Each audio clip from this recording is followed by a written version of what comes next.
could bring a little bit of rain, but for the vast majority, dry and sunny and warm again. Temperatures back up into the high teens. A little cooler on the coast for East Anglia and the southeast, with a bit more of a breeze blowing here, so that could be quite noticeable. The patchy rain across Shetland pushes down towards Orkney through Friday evening, but otherwise it stays dry and clear. Again, some mist and fog, and again turning a bit chilly to start the weekend, but generally the weekend more blue skies, staying dry, staying fine, sunny spells and warm by day. Goodbye.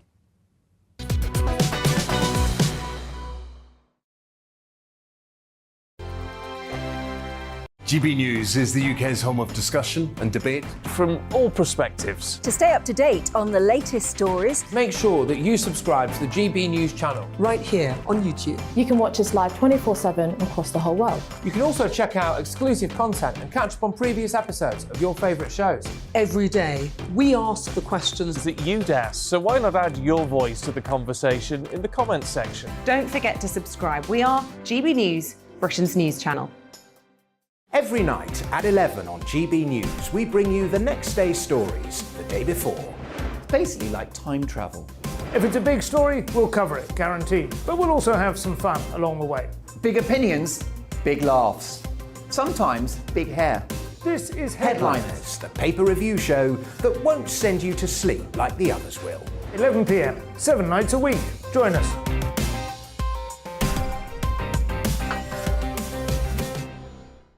Hello there, I'm Eamon Holmes. And I'm Isabel Webster. And we hope you can join us for Breakfast with Eamon and Isabel. You make me laugh out loud, belly laugh. Is that important first thing in the morning? Yeah, absolutely. And there's me trying to be deadly serious.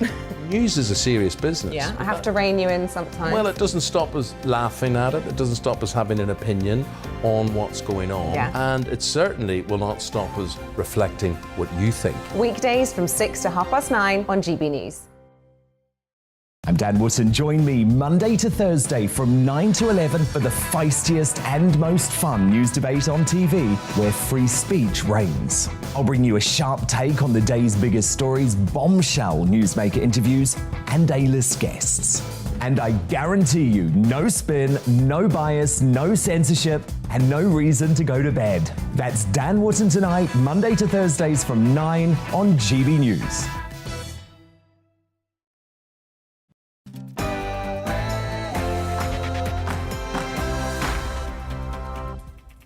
Hello and welcome to The Briefing with me, Gloria De Piero.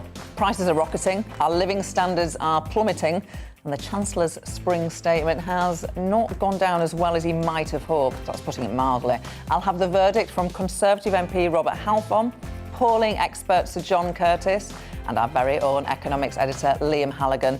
And in my Real Me interview with Labour MP Tonya Antionazzi, we talk about the menopause and women's rugby. That's after the news with Miranda.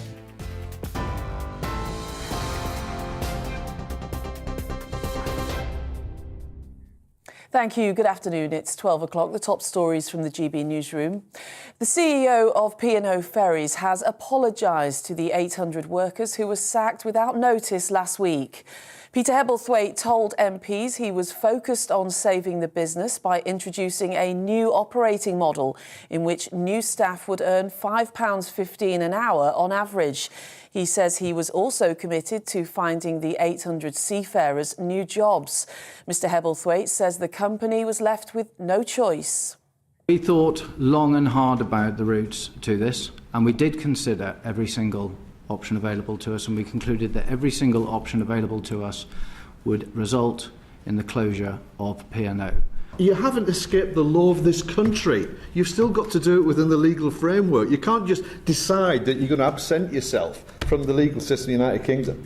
So it was our assessment that the change was of such a magnitude that no union could possibly accept our proposal. Oh, you're right about that, Mr. I've never heard such farcical answers to a series of questions. Well, Transport Secretary Grant Shapps says the government thinks P&O broke the law. We think that they have, and even if they haven't, they're exploiting loopholes to the extreme, and we want to fix that. And so next week we'll be coming forward with a package of measures, including changes to the law, to make it clear if you are sailing primarily from British ports backwards and forwards in our economic zone, then you need to pay the minimum wage. There can be no excuses for it, and we'll force that to happen by law. Boris Johnson says Russian President Vladimir Putin had already crossed a red line with his barbarism towards Ukraine. He made the comments as Britain announced a new support package for the country, including 6,000 missiles. The Prime Minister says the UK is providing anti-tank and high-explosive weaponry to keep the flame of freedom alive. I think that the reality is that Vladimir Putin has already crossed the red line into barbarism, and I think it's now up to NATO to consider together the appalling crisis in Ukraine, the appalling suffering of the people of Ukraine, and to see what more we can do to help the people of Ukraine to protect themselves, see what more we can do to tighten the economic vice around the Putin regime. Meanwhile, the British government has announced sanctions against a further 65 individuals and businesses linked to Russia. The Foreign Secretary tweeted that restrictions were now in place on those involved with the Wagner group of mercenaries, the stepdaughter of the Foreign Minister Sergei Lavrov, who lives in London, and the CEO of Russia's largest bank. It brings the total number of sanctions by the British government to more than 1,000. Meanwhile, the Ukrainian president will address EU leaders later today in a one-day trio of NATO, G7 and EU summits in Brussels. The meetings aim to maintain Western unity against Russia exactly 1 month since it first invaded.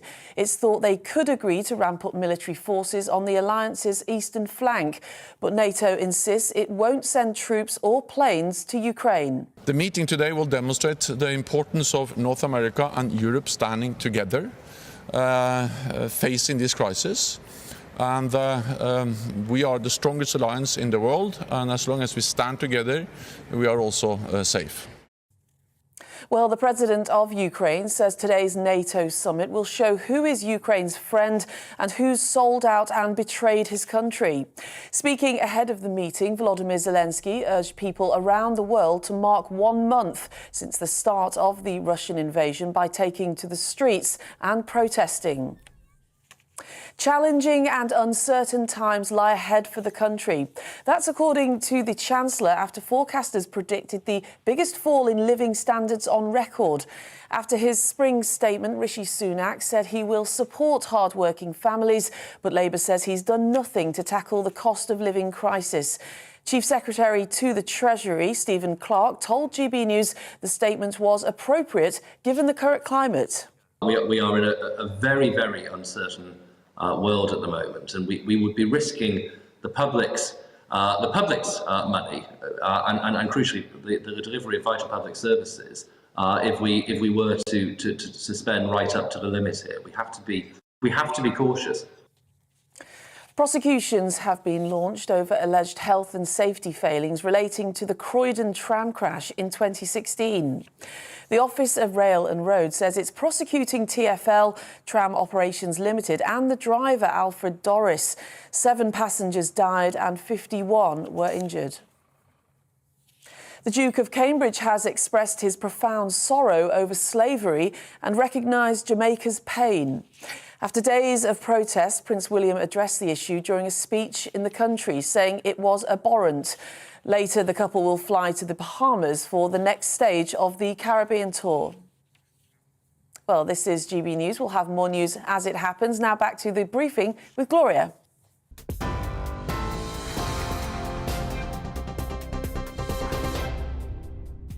Coming up this hour on The Briefing, the Chancellor might have taken 5p off a litre of petrol and promised a penny of income tax in 2024, but many are unimpressed. I'll ask Conservative MP Robert Halfon what he makes of Sunak's spring statement. Rishi Sunak was hugely popular during the pandemic. Is that changing now? I'll ask polling guru Sir John Curtis how voters are likely to react. The Prime Minister is in Brussels today, meeting with NATO and the G7 and pushing for more military support for Ukraine. Our political editor will bring us the very latest. And my Real Me interview is with Labour MP for Gower, Tonya Antionazzi. She was a teacher for 20 years, played women's rugby, and says we need to talk much more about the menopause.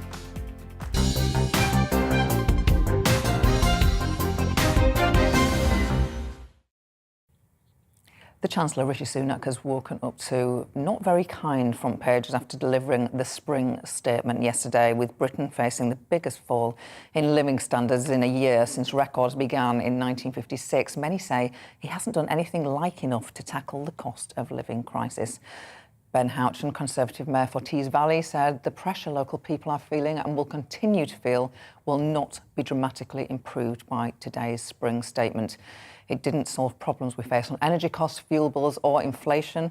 And while measures such as the national insurance threshold increase, living wage increase and fuel duty cut are welcome, they will have no real terms impact on the money in people's pockets.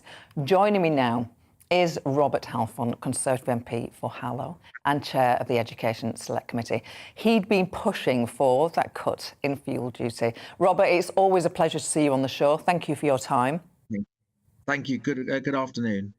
And you did campaign long and hard for a fuel duty cut. That lobbying paid off. However, the RSA say the reality is that a 5p cut in duty is something of a drop in the ocean. In reality, reducing it by 5p will only take prices back to where they were just over a week ago. It's not much help, is it? Well, actually, I do think the Chancellor made a considerable step forward in reducing fuel by 5p. Previously, we've had fuel duty freezes. I've been campaigning on this issue since I was elected MP in 2010. This is a historic cut, and it isn't just for a few months, as has been done by other European countries, but actually lasts until this time next year. And it doesn't just affect motorists. It will make a huge difference to businesses because their transportation costs will be lowered. It will act as a deflationary effect on food prices because transport costs are lower. It will also help our frontline public services because people often forget the NHS have a lot of vehicles, ambulances and the like. They were paying a huge amount in fuel costs. And the good news is that the international oil price is falling at the moment from a very considerable high, previously over $100 plus a barrel. That should be reflected at the pumps too over the next few weeks. You make good points there. However, we are looking at the biggest fall in living standards in a 12-month period since the 1950s. Labour say that the Chancellor doesn't understand the scale of the challenge. They're onto something, aren't they? Well, if you look at my record, I've always challenged the government when I think they've done things wrong. But on this occasion, I do think Rishi has had the Chancellor has had some very difficult balls to juggle in the air. Just to put it in context, this year we've got to pay £50 billion, not to pay off the debt, just the interest of the debt. That's because we spent £400 billion plus during the COVID pandemic. Now, £50 billion of debt interest is the same budget that we pay for our schools. So just imagine if we had an extra 50 billion and we could use that for tax cuts for the lower paid and spend more on our frontline public services. Next year, that debt interest, even if we paid it all off, next year, that debt interest will be nearly 90 billion pounds. So we have to put things in context. It's impossible to deal with everything and solve every situation. But actually, the Chancellor, with the fuel duty cut, with cuts to businesses, tax cuts for businesses in terms of the employment allowance, with the huge raise of the national insurance threshold by £3,000, that will make a significant difference to people. We shouldn't let the perfect be the enemy of the good. Even some on your own party are not convinced. Ben Houchen, the Tees Valley Mayor, the Conservative Tees Valley Mayor, who I quoted just before we spoke, but let's just take a line from that. It didn't solve problems we face on energy costs, fuel bills or inflation, while measures such as the national insurance threshold increase, living wage increase and fuel duty are welcome. They'll have no real terms impact on the money in people's pockets. Why hasn't the Chancellor managed to convince the Conservative Mayor in Tees Valley? Well, I understand. I mean, he's a brilliant mayor. I understand that everybody, well, normal people up and down the country are really struggling with their bills, and they'll always want the Chancellor to do more. And I suspect there will be more done in the budget later on in the year. But I set out the context. We're £2 trillion in debt in our country, £2 trillion. I mean, this is very difficult because the more debt you have, the less money you can use for tax cuts and spending on vital public services. I've challenged the government. I campaigned for weeks for them to cut fuel duty. I think that will have actually a positive effect on inflation because it will reduce prices in the round. I've just come down from the chamber of the House of Commons, and I've said that the government should introduce a pump watch, consumer watchdog, as suggested by Fairfuel UK, because part of the problem often is that the oil companies don't reflect the falls internationally of the oil prices. The prices at the pump are often not reflected even when the oil price falls internationally. Interesting that you said that you were hopeful, I think is the word you used, of more in the autumn statement. That's the main annual budget. Do you have an inside knowledge on us, or do you just have a hunch that he will do more come the autumn? Well, I'm sure he will do more, but I think it's very important when the government does the right thing in incredibly difficult circumstances, when the country has literally run out of money because of our huge debt. The Chancellor's trying to get our finances back in order, but also help working people, particularly with the NI, the National Insurance changes, which will mean that 70% of households will be better off, even with the new levy to raise the funds, the vital funds that everybody wants, the 36 billion for the NHS and social care. And you talk about the deficit and the debt, and there is no doubt that the argument has been made for about a decade and has delivered Conservative election victories. So I think Labour do have to worry there. But Labour do have a fair point, don't they, on that one-off tax on energy companies to cut the bills. That doesn't add to the debt or the deficit. What's wrong with it? They're making huge profits.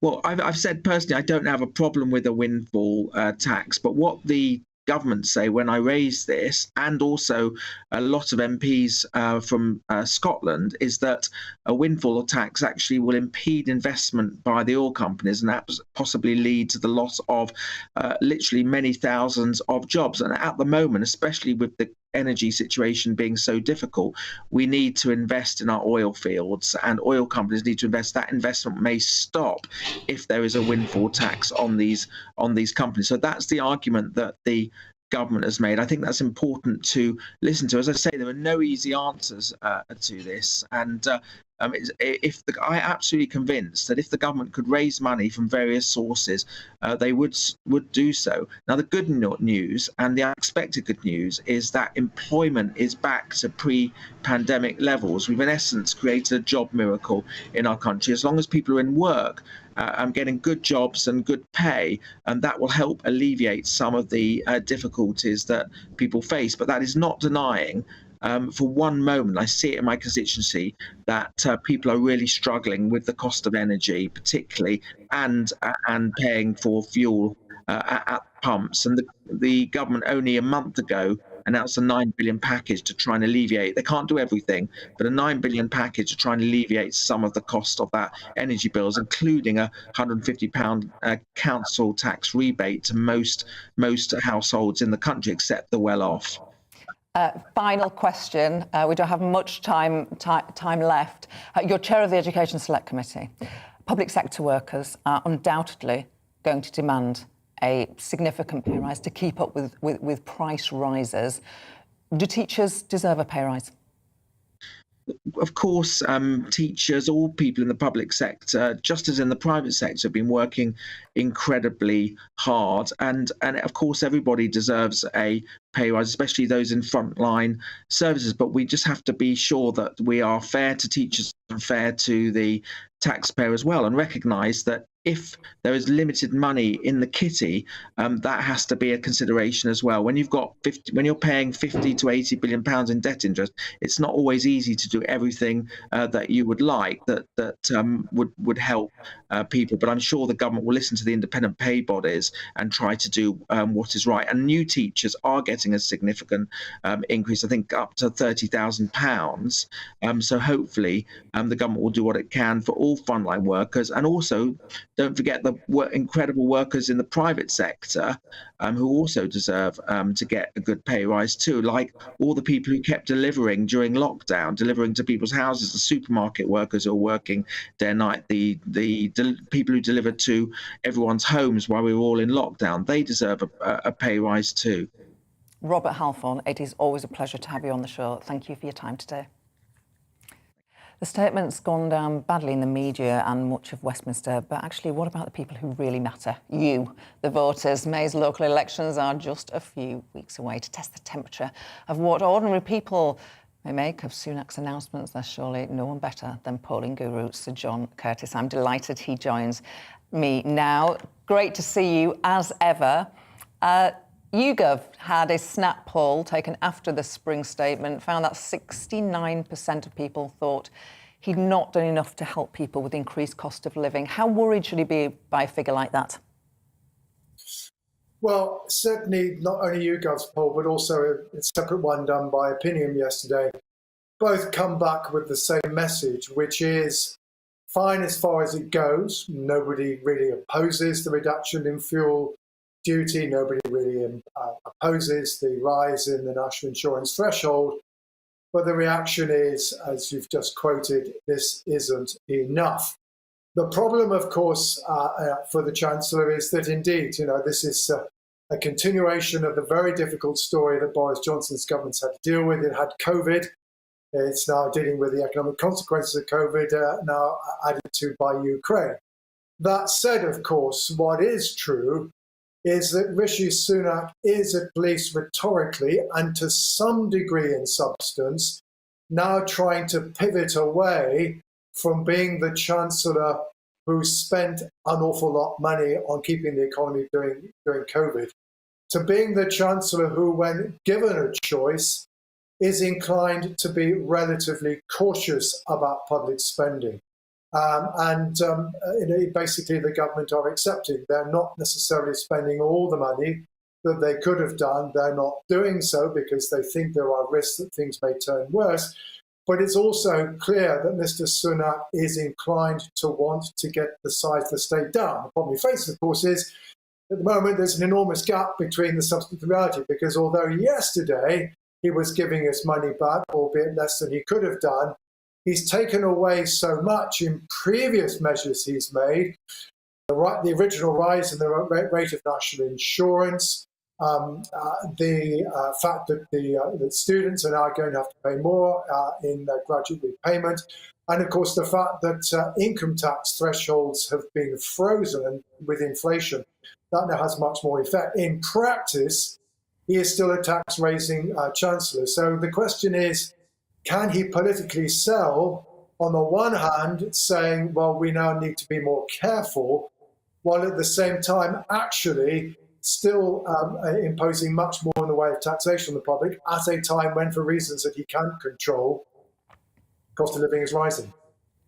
And you mentioned that opinion poll yesterday, and that polling company gave Keir Starmer and Rachel Reeves a 1-point lead over Boris Johnson and Rishi Sunak over who is trusted on the economy. Is that the first time Labour have had a lead on the economy for, gosh, like a decade? More than a decade? No, I hate to disabuse you of that, Gloria. The truth is that over the last couple of months or so, as the popularity of the government declined in the wake of Partygate, so has also its standing on questions like which party you trust on the economy.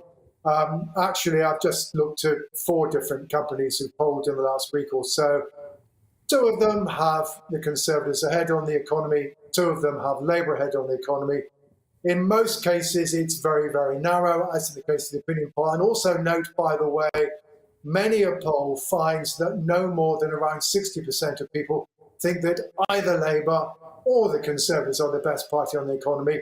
And actually, an awful lot of people are not convinced that either of them necessarily are handling things that well.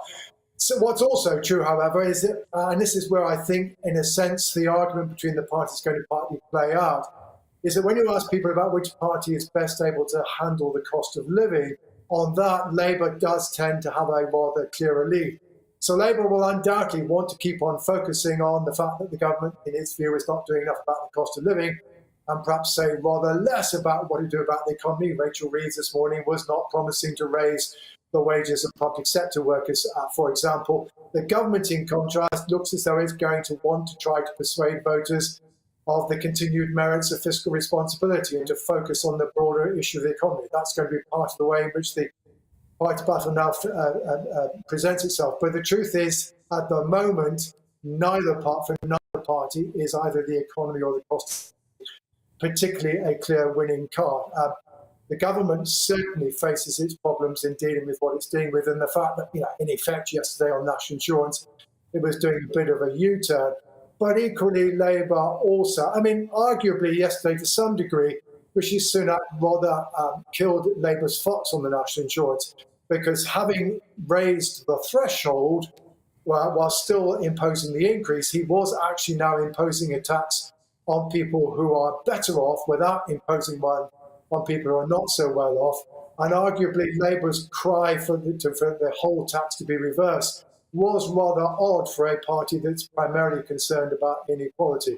So arguably, actually, Labour also are going to have to think further about how it's going to effectively present itself to the voters as a party with a coherent message on how to manage taxation, public spending in the economy. And you mentioned the deficit as well, which is now back in politics. We haven't really heard about it since the days of Cameron and Osborne. Labour lost the last 4 elections while the Tories focused on paying down the deficit. Can they triumph again on that argument? Quick, please. Well, I think two things to remember about attitudes towards the deficit and public spending and taxation. The first is that voters, for the most part, don't split sharply on this issue in the way that politicians often imagine. Yes, Conservative voters at any one point in time tend to be somewhat less keen on public spending increases than our Labour voters, but the gap between them is not necessarily that large, one. And two, voters' attitudes towards this subject are cyclical. If governments cut public expenditure, voters say, could we please have more public spending? If, on the other hand, governments increase public spending, they say, hang on, you're spending too much of our money, could you please reduce our taxes? At the moment, we are in a phase, and we're still in a phase, despite the increases in COVID, where the public in general are still more inclined to say that public spending should be cut up than they are saying that taxation should be reduced. So to that extent, at least, we are now in a different political mood than was the case back in 2010 when George Osborne and David Cameron imposed austerity. And remember, Theresa May said to us that austerity was over. True. It's going to be rather difficult, I think, for the Conservatives to pivot back to say we need austerity, particularly for a Conservative Prime Minister whose instinct we know, perhaps not one shared by the Chancellor, which is, if, when necessary, intervene. And I think, one of the other things we now need to be looking out for is the tension that exists between the Prime Minister and the Chancellor, which perhaps has led to something of the muddle on national insurance. Is that a tension that's going to become more difficult in the weeks and months ahead? We will talk again, John Curtis, but we always benefit so much from your expertise and wisdom. Thank you. You're welcome. In just a moment, our economics editor, Liam Halligan, will help unpack what the statement means for the pounds in your pockets. Don't go anywhere.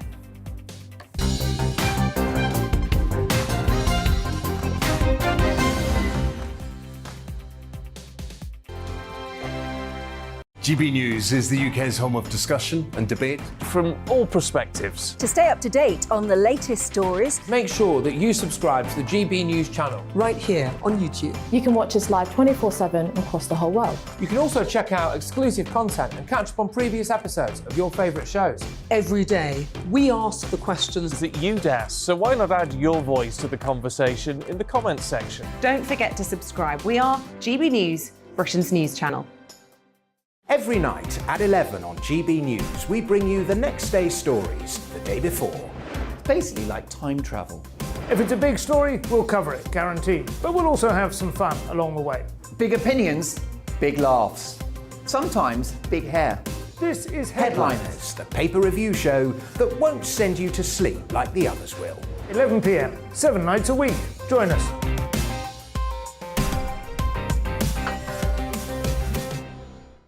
Hello there, I'm Eamon Holmes. And I'm Isabel Webster. And we hope you can join us for Breakfast with Eamon. And Isabel. You make me laugh out loud, belly laugh. Is that important first thing in the morning? Yeah, absolutely. And there's me trying to be deadly serious. News is a serious business. Yeah, I have to rein you in sometimes. Well, it doesn't stop us laughing at it. It doesn't stop us having an opinion on what's going on. Yeah. And it certainly will not stop us reflecting what you think. Weekdays from 6 to 9:30 on GB News. I'm Dan Wootton. Join me Monday to Thursday from 9 to 11 for the feistiest and most fun news debate on TV, where free speech reigns. I'll bring you a sharp take on the day's biggest stories, bombshell newsmaker interviews, and A-list guests. And I guarantee you, no spin, no bias, no censorship, and no reason to go to bed. That's Dan Wootton tonight, Monday to Thursdays from 9 on GB News.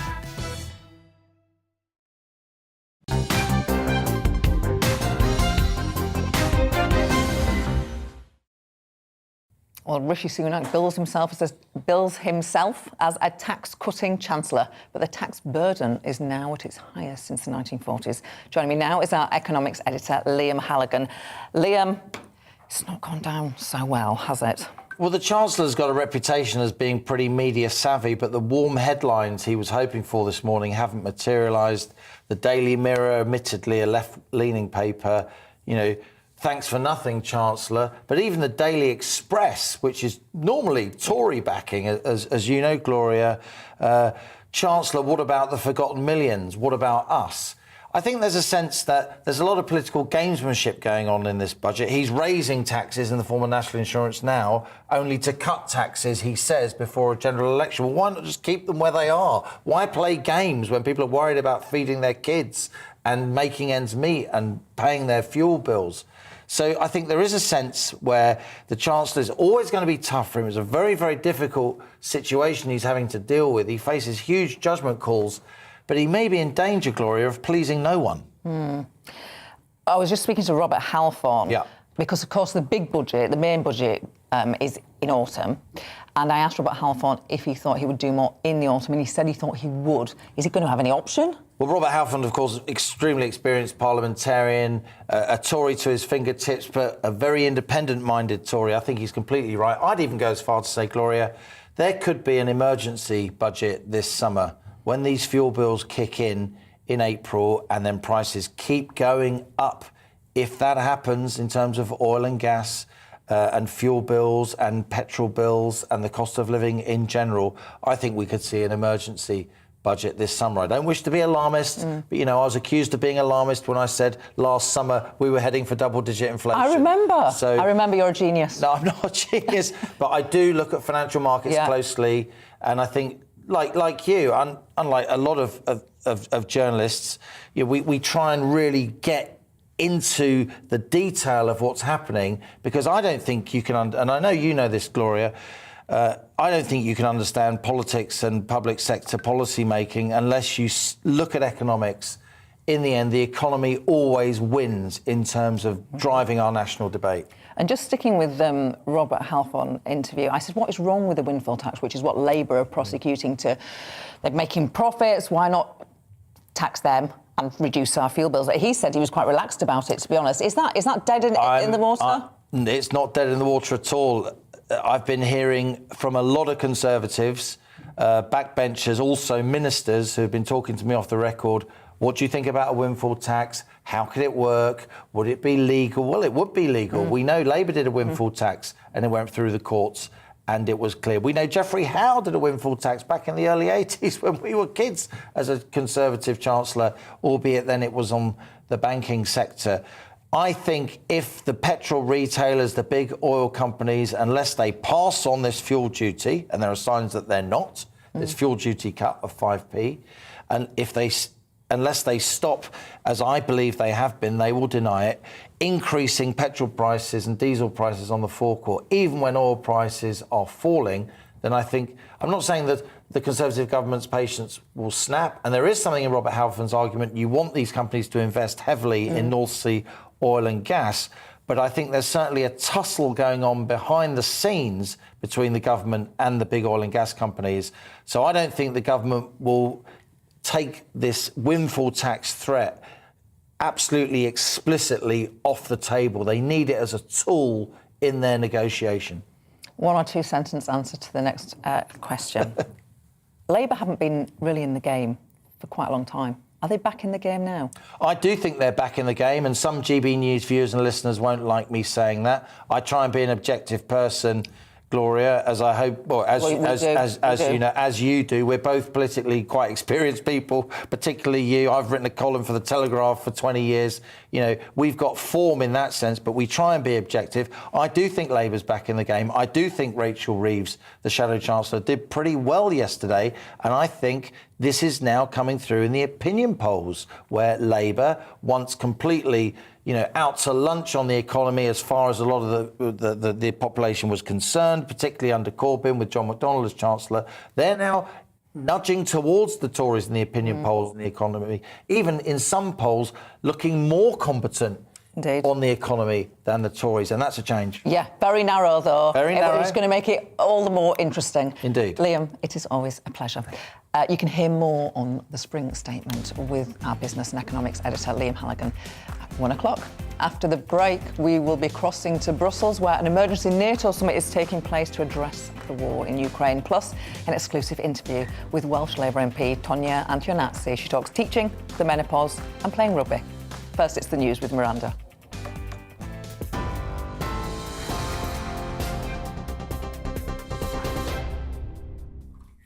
Thank you. It's 12:33. The top stories from the GB newsroom. The CEO of P&O Ferries has apologised to the 800 workers who were sacked without notice last week. Peter Hebblethwaite told MPs under the new operating model, staff will earn £5.15 an hour on average. He says he's also committed to finding the 800 seafarers new jobs. Mr Hebblethwaite says the company was left with no choice.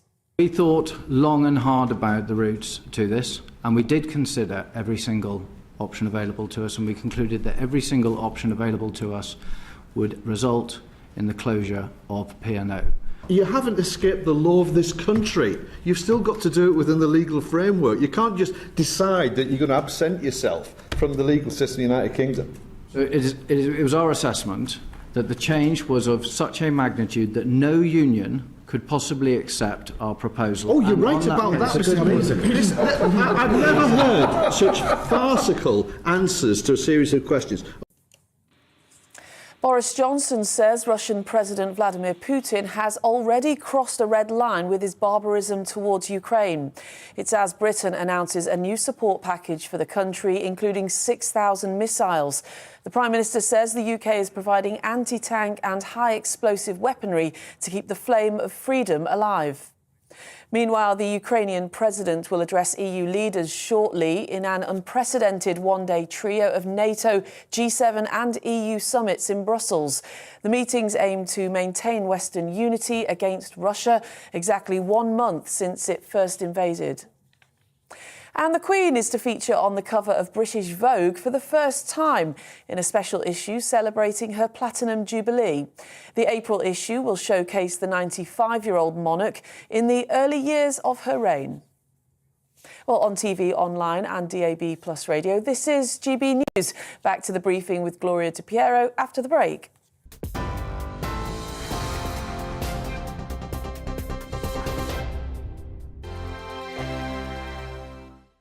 GB News is the UK's home of discussion and debate from all perspectives. To stay up to date on the latest stories, make sure that you subscribe to the GB News channel right here on YouTube. You can watch us live 24/7 across the whole world. You can also check out exclusive content and catch up on previous episodes of your favourite shows. Every day, we ask the questions that you'd ask, so why not add your voice to the conversation in the comments section? Don't forget to subscribe. We are GB News, Britain's news channel.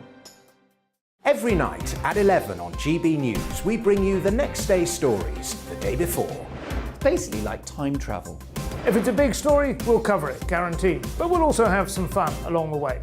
Big opinions, big laughs. Sometimes big hair. This is Headliners, the paper review show that won't send you to sleep like the others will. 11 p.m, 7 nights a week. Join us.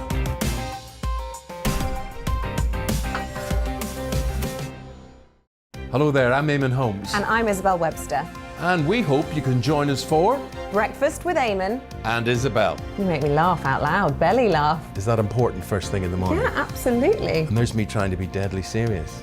News is a serious business. Yeah, I have to rein you in sometimes. Well, it doesn't stop us laughing at it. It doesn't stop us having an opinion on what's going on. Yeah. And it certainly will not stop us reflecting what you think. Weekdays from 6 to 9:30 on GB News.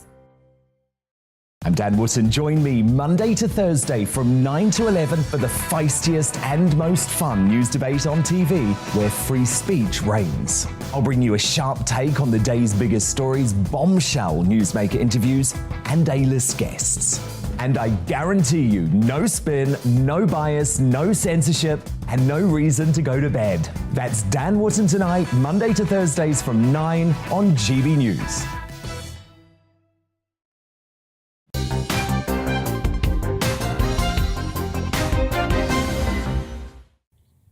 The Prime Minister is in Brussels today for G7 and NATO meetings. Our political editor, Darren McCaffrey, is there. Darren, what's happening? Well, we've had this trio of meetings today, Gloria, quite extraordinary in many regards. Lots of world leaders in town here in Brussels, including President Biden, his first trip to Europe since the war began in Ukraine. He's joined 29 other NATO leaders this morning discussing sanctions and further military aid for Ukraine. There's now a G7 meeting taking place this lunchtime involving clearly some of the world's most powerful leaders. And then this afternoon, EU leaders are going to have an extraordinary meeting. President Biden going to attend that as well. And President Zelensky of Ukraine is going to dial in, if you like, a little later on. So quite an extraordinary diplomatic day here in Brussels. As I say, two key issues, though, Gloria. First of all, on this issue of sanctions, we have seen the extension of sanctions today, notably by the UK, to 65 different individuals associated with the Putin regime. Boris Johnson announcing that this morning. And there is much talk that we could see further action by the European Union later on today, potentially in conjunction with the United States. So there is somewhat of a divide, if you like, with the US wanting Europe to go further, particularly in this area of gas and oil supply, though countries like Germany uneasy about that, given their reliance on Russian gas. They fear that if the taps were to be turned off immediately, that would mean industries having to shut down, countries essentially descending into recession. And then we've got this announcement on increased military aid. Again, certain countries like Britain, Poland and others want Germany and France to go further in terms of the supply of military aid. Though we have heard from Boris Johnson, the Prime Minister today, saying that Britain is now going to add an extra 6,000 missiles to the Ukrainian military's supply. That will happen in the days and weeks to come. In addition to that, 25 million quid as well will be put aside to help pay for Ukrainian soldiers' wages and for rations in the weeks to come too, and an extra 4 million quid for the BBC World Service to help with their reporting of events on the ground. So quite significant announcements from the Prime Minister today. Maybe not a surprise then that it's been revealed that the Kremlin in the last 24 hours or so have branded Boris Johnson himself as the most anti-Russian leader in the Western world. Clearly not happy with the rather proactive steps, it must be said, that Boris Johnson is taking. So much for the update. Thank you. Now, for today's Real Me interview, I talked with the Labour MP for Gower, Tonia Antoinazzi. She was a teacher for 20 years, played women's rugby, and says we need to talk much more about the menopause.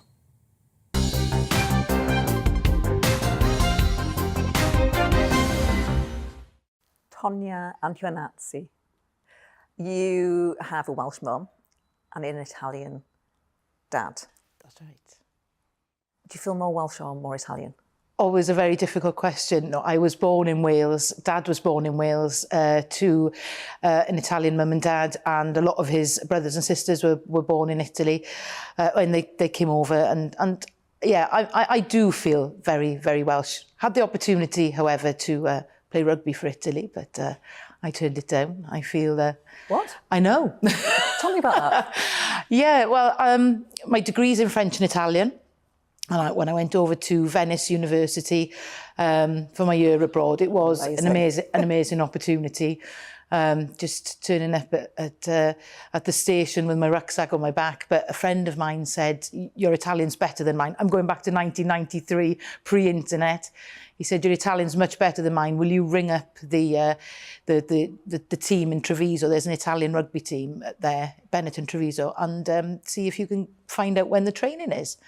So I said, "And do you have a women's team?" And yeah, ended up playing rugby over there, and was offered to play.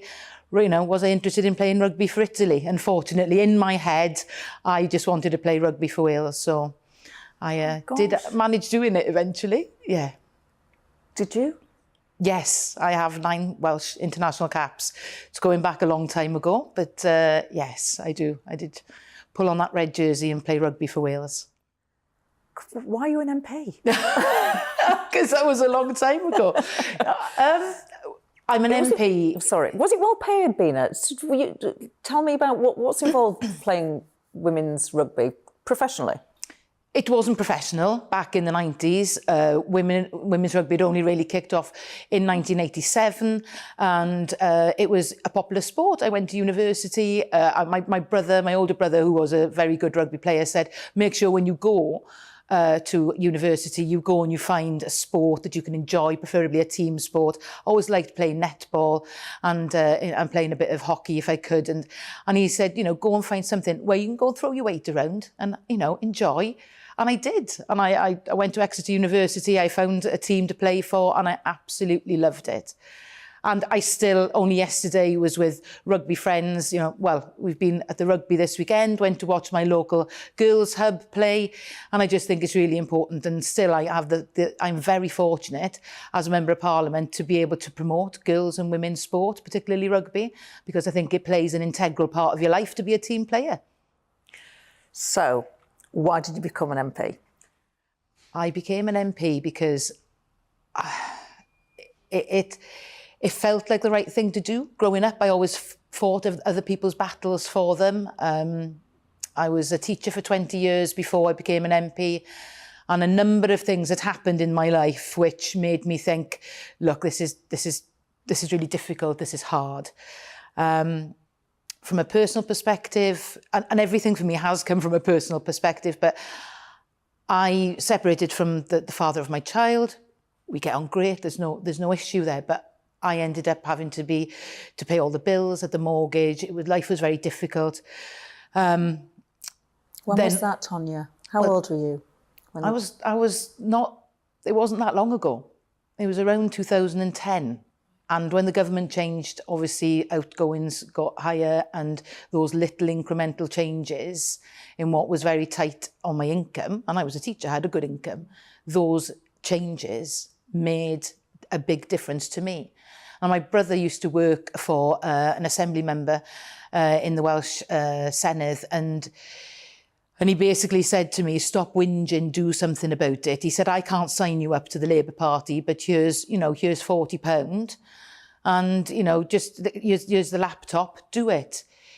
And I think from that perspective of you reflect on yourself, you reflect how difficult life is for you, and we were both at the time going through, we were both grieving. We lost my dad in, 10 years ago now. And losing our father, my brother was already very politicised, but it politicised us even more, because we knew the system was wrong. We knew what had happened was wrong.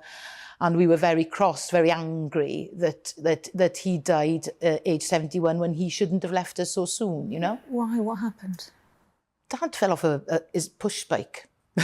He had comorbidities, but he'd broken a number of ribs, and he'd been taken, well, all of them bar one we found out, but we found that out after he had died.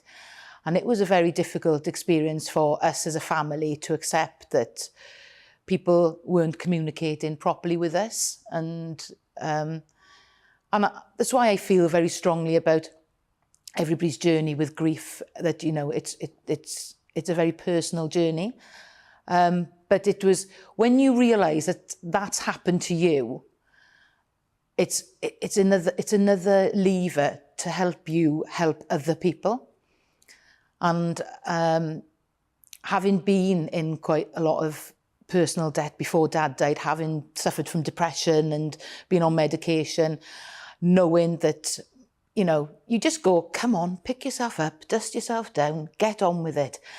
And it was my brother, he didn't sign me up, but it was my brother going, get out on the doors and see what other people's lives are like.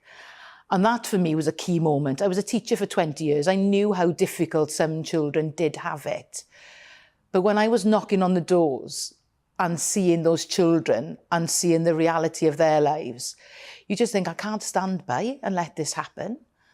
I had hoped to go to the Senedd and to become a member of the Senedd. That was kind of my principle. And I kind of thought, in 5 years' time, in 10 years' time, whenever that will be, I'm enjoying being an activist in the Labour Party. I'm enjoying doing my bit. And genuinely, Gloria, I was on the secondment. I wasn't in the classroom. I was loving what I was doing, but knew that there was something else that I should be doing. And Theresa May called a general election in 2017, and the rest is literally history. And it's a marginal seat. I love it. I work it hard. My staff are absolutely brilliant, and I'm proud to be, you know, to still be there representing them. Gosh. Yeah. Gosh. So you would have been a last-minute candidate. 6 weeks, my life completely turned around. My goodness. And my mum just bundled up my son. The election was actually the day after his 13th birthday, and bundled him up and said, pack all your things up, you come into my house, and she's just been my rock ever since. Sounds amazing. Yeah, she is. Tonya, I didn't, and if it's uncomfortable, then please don't feel the need to disclose anything you don't want to, but I didn't know you'd suffered with depression. Yeah. I cried myself to sleep just so many times, just helpless. At which stage? Because when you're grieving for your dad, is this when you go into... Before Dad died, yeah. I was in such a mess before he died financially that when Mum talked about, well, what are we going to do if your father does die? And I just said, well, I can only just about afford to put the petrol in the car to go and visit him in hospital, you know? And yeah, it's caused a lot of difficulty, but it's recognising that it is depression. Because one of the things that, obviously, it's 10 years later, well, 11, 12 years later now, and I've been going through the menopause. And having those, but having those conversations with people and with your GP, and he's kind of said, oh, it's just depression, you've got a really stressful job. And I'm going, no, mate, it's a different thing. What is it? How is it different? What are you going through with the menopause? It's just a different feeling. I felt with depression that it was very difficult to see beyond and to be able to work your way through. Those are similar feelings to what people have, but I feel more the kind of feelings that I have or have had because I'm successfully being on HRT is kind of like, there's nowhere to turn to, you know, how can I get well, you know, and how can you feel better? But luckily that's lifted and it does feel better with the HRT. So yeah, it's incredible, but it felt different. How did you emerge from depression? Do you think it will ever, you know, do you think you've dealt with it? No. If I'm asking the wrong questions or in a clumsy way, then please tell me. Because No, because it's a problem that it's not just myself and the family that suffers with depression, but I feel that a focus on work has helped me so much. When I was teaching, it's kind of having a good network of friends around you, being able to talk about things and people not being judgmental and just kind of being a little bit hard with myself as well. But I think knowing how to deal with things, having that acceptance that I'm having a bad time now and therefore you will move on. And like I say, having those systems around you and those networks around you. And my mum, honestly, I know I won't go, I've said about her, is the most wonderful person that's helped me to fulfill my desire to want to help people. Does that make sense? Yeah, and that helps you. Yeah. Helping people. You mentioned being on medication. Was it difficult to, you may still be on medication, or if not, was it difficult to come off medication? Yeah, no, it was a decision that I made along with my GP, because you can't just stop taking antidepressants. No. You have to have that conversation. You need to do it properly. You need to make sure that you've got all the right support in your life and the places to go when you need that help. And I would say that to anybody, never be on that journey alone. And it's a very lonely place to be. But, you know, Gloria, I know that I feel great at the moment. So but I want people to, you know, if I've got one message to people that ever suffer from any depression, please, there is help out there, and you can do it. And what about women who are entering the menopause? What's your one piece of advice to get through that? Because we can all talk about it now. Yeah, we can all talk about it. Lots of women MPs of all and parties. It's great. You know, it's been cross-party. Caroline Harris's private members bill, the MP for Swansea East, that's been really enabling. Having high-profile people like Penny Lancaster and Davina McCall talking about it is really, really, really important. You know, sometimes it's medication you need, sometimes it isn't, but it's knowing that maybe it isn't just depression, maybe it isn't something else, and being able to work your way through it. But I just got to say that the support networks out there are increasing, and just talk about it. I spent a weekend with friends just 2 weeks ago, and that's all we talked about. And it was like, gosh, we're boring, aren't we? But it's good, it's good to talk. And HRT, it's absolutely got rid of any difficulties that you were going through. Yeah, absolutely. Yeah, it has. I mean, I think there's a lot of self-care that members of Parliament need to do on top of, just having the HRT. We need to be maybe having a few fitness classes and, going out and doing some walking and talking together and being more active, because it's quite a sedentary lifestyle, as you know. But there are other things, apart from HRT, we can all be doing to make our lives a lot easier. You seem in a pretty good place now, Tonya. Yeah, but I feel, I do. I am in a really good place. Life has been challenging, but it's just about getting over the challenges and coming out the other side. And thanks, Gloria. Tell me one lovely thing about your dad. I am the absolute spitting image of my father, and anybody that meets me will just laugh, because he used to be a teacher, right? As well. I followed him into the profession. And they can't get over how recognisable I am. We've all got a family stamp. Italians usually do. And genuinely, I'm just the spitting image of him. And I'm proud of that, because I feel he's with me every day. Lovely, lovely. Tonya Antinazzi, thank you very much for opening up and sharing the real you with me. Thank you, Gloria. That was lovely. Thank you for getting in touch today. You don't seem very impressed with the Chancellor's measures. Paul says, what is there in the spring statement for someone who doesn't even drive but is still struggling? Maxine says, really interesting this, BP garage in Wells, Tuesday morning, diesel £1.83, Tuesday afternoon, £1.84. Today, £1.87. So much for the 5p cut in duty, says Maxine. You have been watching The Briefing with me, Gloria De Piero. Isabel Oakeshott will be here tomorrow. I will be back on Monday. Liam Halligan will bring you On the Money in just a moment. But first, let's see how lovely the weather is going to be today. Hello, I'm Alex Deakin with your latest weather update from the Met Office. Another sunny one today, and there's plenty more to come over the next few days as well. It is a little cloudier today across parts of Scotland and Northern Ireland, thanks to this weather front that's very weak, but it is just drifting in. High pressure, though, remains dominant and will continue to control our weather well into the weekend. That weather front, though, may just introduce the odd little bit of drizzle here and there over the Highlands. And come this afternoon, there is the small chance of seeing showers break out over parts of northern England and eastern Scotland, but they'll be very isolated. Most places dry, certainly lots of sunshine for England and Wales. And again, temperatures high teens, maybe up to 20 Celsius across parts of the southeast. Not quite as warm for Scotland and Northern Ireland because there is a little more cloud around here. But that cloud should tend to break up. Any of those showers over northeast Scotland will fade away quite quickly this evening. And then it's another dry night with long clear spells. Could turn a bit misty once more. A few fog patches are possible across parts of eastern England, but generally it's clear and those temperatures tumbling down close to freezing in towns and cities across the south. Quite as cold further north, but there could be some pockets of frost almost anywhere in the countryside. On to the details for Friday. Any morning mist and fog will clear away. Yes, it'll be chilly first thing, but the sun will soon lift those temperatures. More cloud across Shetland. There is a weather front approaching here that could bring a little bit of rain, but for the vast majority, dry and sunny and warm again. Temperatures back up into the high teens. A little cooler on the coast for East Anglia and the southeast with a bit more of a breeze blowing here, so that could be quite noticeable.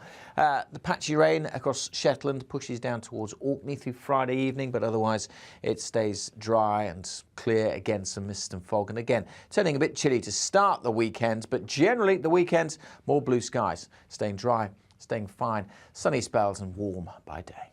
Goodbye. My name's Tom Harwood, and every weekday we bring you The Briefing live from 9:30 a.m. The stories, analysis and live debate that you need to hear. Quite right, Tom, of course. Was this something that had been considered at all? Difficult to answer. Gas-guzzling helicopters circling.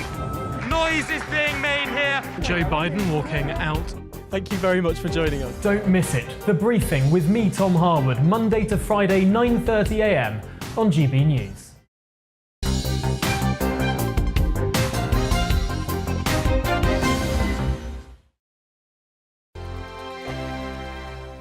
GB News is the UK's home of discussion and debate from all perspectives. To stay up to date on the latest stories, make sure that you subscribe to the GB News channel right here on YouTube. You can watch us live 24/7 across the whole world. You can also check out exclusive content and catch up on previous episodes of your favourite shows. Every day, we ask the questions that you'd ask, so why not add your voice to the conversation in the comments section? Don't forget to subscribe. We are GB News, Britain's news channel. Every night at 11 on GB News, we bring you the next day's stories the day before. Basically like time travel. If it's a big story, we'll cover it, guaranteed. But we'll also have some fun along the way. Big opinions, big laughs. Sometimes big hair. This is Headliners, the paper review show that won't send you to sleep like the others will. 11 p.m, 7 nights a week. Join us.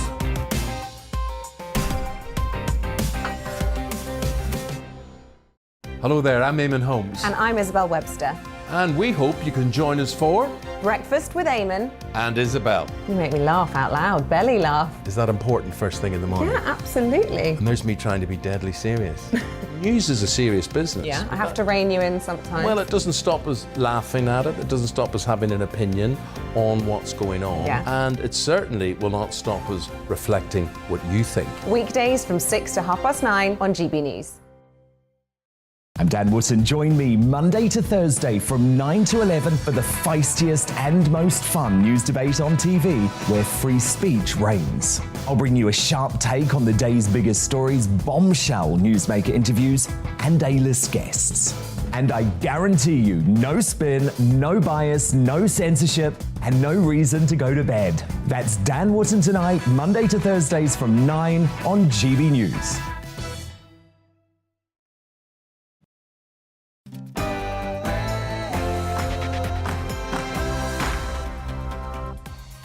And welcome to On the Money once again. Here we're focused on the UK's cost of living crisis, helping you to beat the squeeze. I'm Liam Halligan, and for the next hour we'll be testing the mood regarding Rishi Sunak's spring statement delivered yesterday in the House of Commons. The Chancellor hoped for some good headlines, but the reaction, well, it's been decidedly cool. Did Rishi Sunak do enough to help cash-strapped firms and families? Do our politicians even get the realities of trying to make ends meet? Join me for an in-depth discussion on the money.